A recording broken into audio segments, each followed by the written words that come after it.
Hello everyone, this is the World Seek Truth channel. Welcome, attention and click like, this is you to give us the biggest help.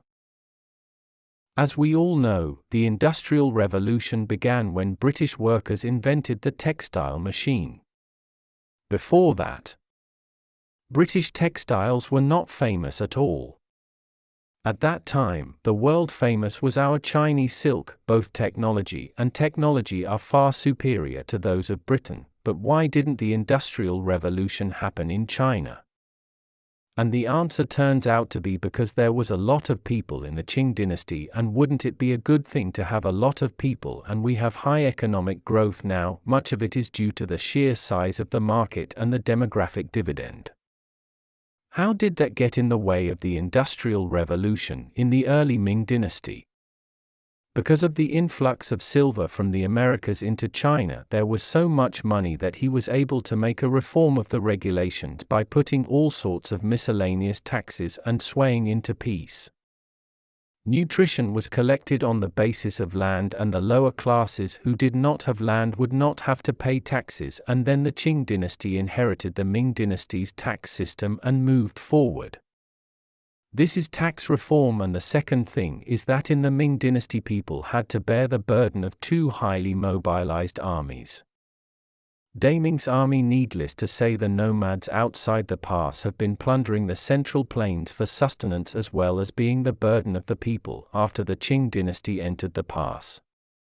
The people inside and outside the pass were unified and only had to bear the burden of restraining the low and medium strength army. This was the peace dividend. You can see the first and the second tax reform and the peace dividend greatly reduced the financial pressure on the people. There is an earlier theory that the weekly crops were introduced into China at this time, which brought about the population surge.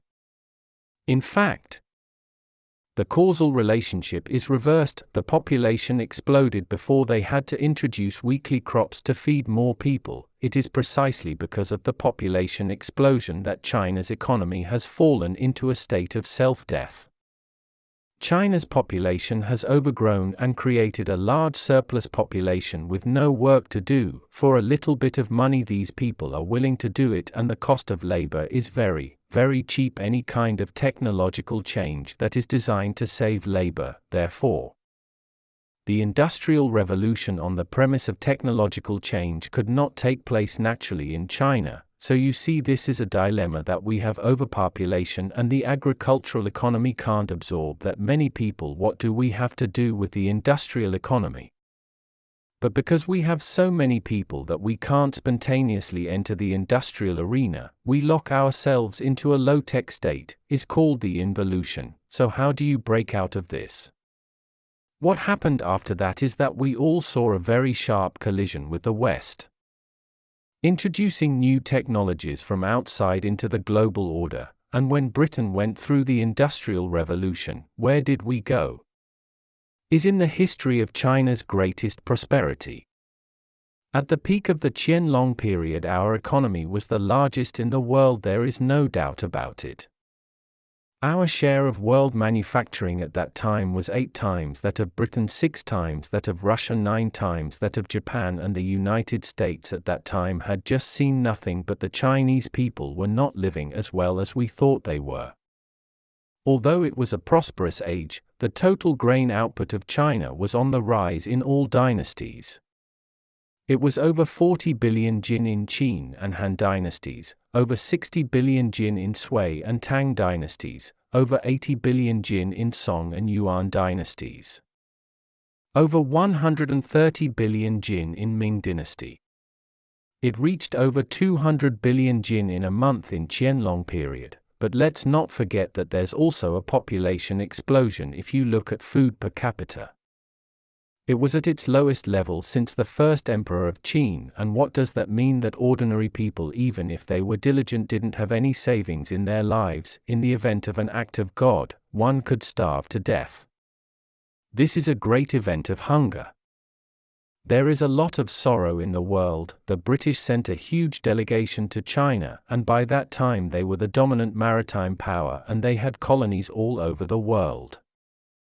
He sells a lot of his goods all over the world, but he can't open the door to us in China, and at the same time they are importing a lot of Chinese goods. This has led to a huge trade deficit with China. They came here thinking they had a stake in the Eastern Giant. They shook hands hoping to negotiate a deal with us, but when they came they saw with their own eyes that all the ordinary people were very selling. There was no windbreaker on every side, plenty of food, plenty of prosperity, poverty and backwardness everywhere. Not only was China not rich, but the way China was ruled was also a shock to the British, who brought Qianlong a huge pile of gifts, and over 600 of them were unloaded from the ship and had to be transshipped many times. Did the British think that a lot of things must have been damaged in the process? But despite the powerful coordination of the Chinese government, the British lamented that it was the most politically efficient in the world, but the way in which this political efficiency was achieved was impossible for the British to understand, as they later recalled. The Qing dynasty was the overwhelming need of the state to force a diligent citizen to throw his family into servitude, which is only possible in an autocratic and lawless tyrant state. Before that, the Europeans had this wonderful fantasy about China that we were the most beautiful, the oldest, the largest, the most populous, the best governed country in the world with the highest culture and the most advanced technology. This kind of fanatical pursuit of distant civilization is actually the same as our worship of foreign things in modern times. At that time, Europeans were using the secular spirit of Chinese culture to criticize their medieval superstition of God and dog. And there's a lot of beautiful misunderstanding, and the mystery of the Oriental Giant has been completely revealed. In the eyes of the West, we have fallen from heaven to earth, from civilization to barbarism, where the economy is not rich but poor, and where the faith is not atheism but primitive polytheism, and where the politics is not enlightened absolute monarchy but a rule of terror based on violence. The Qing government held a grand military parade to show off China's military might. It turned out to be a joke to show the British all of our very backward military equipment.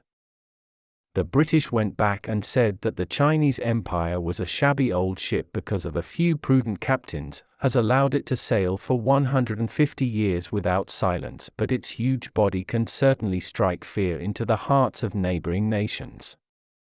But if one day there is a new incompetent at the helm, he will be crushed on the shore. Before that, the Europeans had never dared to challenge China militarily, but since then it has become a possibility. This was the idea of the Opium War, and the Emperor Qianlong thought that we have everything in China. The reason why we want to trade with you foreigners is because you eat beef and mutton for a long time. If you don't drink our tea, you will die of constipation. I pity you. My Chinese system is so quiet and respectful that it's ridiculous to think that I have what this Englishman wants. What do you think about that? Leave a comment below. That's all for today, and I'll see you next time.